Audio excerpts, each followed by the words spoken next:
таслаа тий. Сая өнөө өглөө хүртэл одоо нөгөө шүдний имлэгтний шүдээ үзүүлж байсан чинь тав тасаа гэдэг одоо нэг юм асуудал боллоо тий. Тэгэхээр энэ яг харахгүй эрчим хүч чинь өөрөө стратегийн чухал бүтээгдэхүүн бүх салбарт л онцлогоо өгч байна л да. Тэгэхээр одоо бидний хувьд бол биений бас анхаарал хандуулах хэвээр гурван салбарын нэг боловсрол эрүүл мэнд эрчим хүч гурвал гэдэг гурван зүйлийг бол энэ төсвийн жилчээрлээ төлөвөн дээр ч ярьсан. Тэгэхээр яг харахгүй энэ өөрөө маш их чухал зүйл байна л да. Тэгэхээр хамгийн сүүлд тэр станц дээр осол гарч яхад 3 дугаар станц дээр осол гарч яхад бол би бас очисон. Тэгэхэд бол бас л хэлж юм лээ.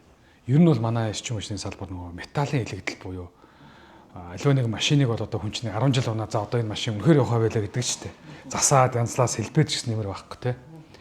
Тэгэхээр ийм үед нь одоо бид нар бол яг нэг үйлэхэд эрчим хүчний төрөнд тавих уу юугаа 2 дугаар тавих уу гэдэг нь бодох цаг болж байна. Том дохио гэж байна. 4 дугаар станц маань одоо бэлтгээд л яг нэг үйлэхэд одоо ингээл осол аваар гарахад бол бид нар бол одоо бас Улаанбаатар хот улс орон даяараа тэгэл бас өндөрлөлт агуулж шít.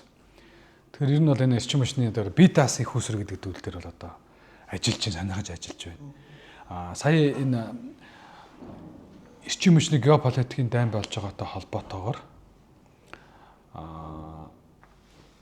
Европын орнууд, энэ улс орнууд айл өрхөж гисэн бие даасан эрчим хүчнийхээ их усруудыг авъя гэд. Сая одоо манай нэг их хурлын дарга, манай эцэг гишүүн метр яваад байгаа шүү дээ. Энэ бол өөрөө айгүй нэг талаар бол цаашдаа манай эрчим хүчний үнэ угаас өснө. Өсчөөж бид нэр одоо ингээд нөгөө хөрөнгө оруулагчныг татах, за тэгээд нэг засвар үйлчилгээгээ хийх мэх мөнгө олж авах юм байна л. Яг хөө зүгээр яг нэг үлэхэд эрчим хүчний салбар дотор бол янз янзын одоо авилгал хулгай, бороо зураг одоо менежментийн алдаа малдаа дотоод байгаа. Би бол энийг бол хөлийн зөвшөөрнө. Иймэрхүү ч гэсэн юм зүйл дуулдагддаг.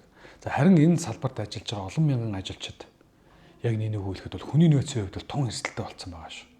Энэ салбар тэгтээ өдргөө маш хүнд. Одоо нэг станцаар ороод үтсэн бол мэдэнтэй. Тэр дуу чимээ, шороо тоос, халуун хүүтэн гэдэг. Энэ хүмүүс хайч чинь өөр салбар руу нэгдүгээр сорогдож байна. 3 дугаар хувийн хвшлийн салбар руу орж байна. Гадаад руу явж байна. Тэр хүний нөөцөө алдна гэхээр энэ засвар үйлчилгээг чинь цаг хугацаанд нь хийж явах хэрэгтэй. Аюул ослоос нь сэргийлж явах хэрэгтэй. Ийм зүйлийг бодохгүй бол болохгүй. Тийм учраас одоо эрчим хүчний салбарын цалин бол өрсөлдөхөөс одоо нэг хэсэг бол хамгийн өрсөлдөхөөс эрчим хүчний салбарт уралдаж ордог байсан бол одоо хүн олдохоо байлаа гэж захын инженерүүд маань хүмүүс маань хэлж байна. Сайхан бэлтгэгдсэн сайхан залуучуудыг бэлдээл 3-4 жил болоо ч юм 1-2 жил бол гараа авчиж байна. Цалин баг. Тэгтээ дөрвөө би энд ингэж авч ирсний орн гараа авчмаас гэдэг юм. Тэгэхээр би давхар энэ эрчим хүчнийхаа энэ засвар ажлыг хийхээс гадна хүний нөөцөд анхаарал хандуулаасай.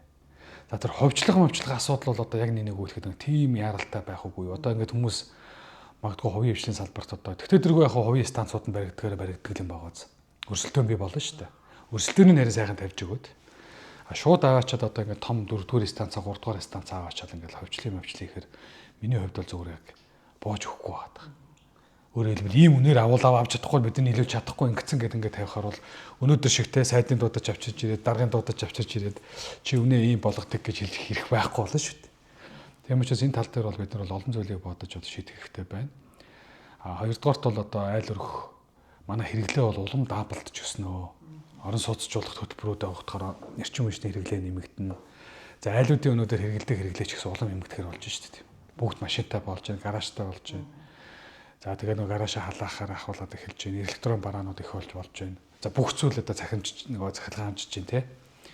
Тийм учраас энэ эрчим хүчний аюулгүй байдал гэдэг бол айл өрхийн орлогод эзлэх эрчим хүчний зардлаа тооцоод үүнтэй зэрэгцүүлээд цалин хөлс орлогыг нэмэгдүүлдэг ийм давхар бодлого хийх ийм байдлаар одоо тамиар байна. Тэгэхээр ямар ч зүйл засгийн газар дулаан захлагын үнэнийг бол одоо огт нэмэхгүй гэдэг бол одоо байр суурийг бол одоо хэлчих шиг боллоо.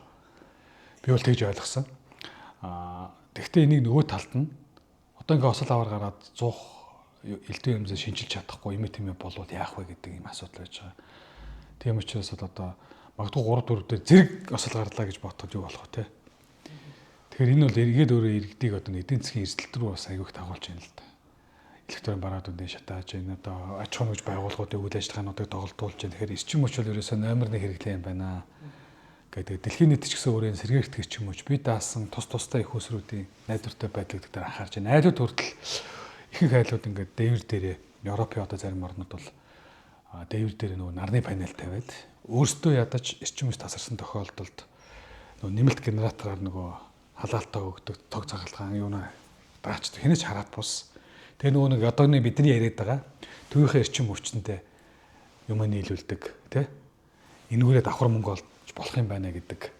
Энэ нөгөө том дохио авсан улс чинь ингээд даруу юм ингээд шийддэг юм. Тэгэхээр манай улс бол одоо ийшээ орох хэрэгтэй. Ядаж эрчим хүчнийхээ гол хэрэглээг үйлдвэрүүд рүүгээ за дулаан руугаа тий. Дулаан гэдэг бол өөрөө маш том асуудал. Тэгээ энэ зүйлүүдэрээ бол одоо бид нар бол улсын төсвийн хөрөнгийг ч гэсэн ийшээ нэлийн анхаарал хандуулдаг. Хөрөнгө оруулалт ч гэсэн наашаа авчрах.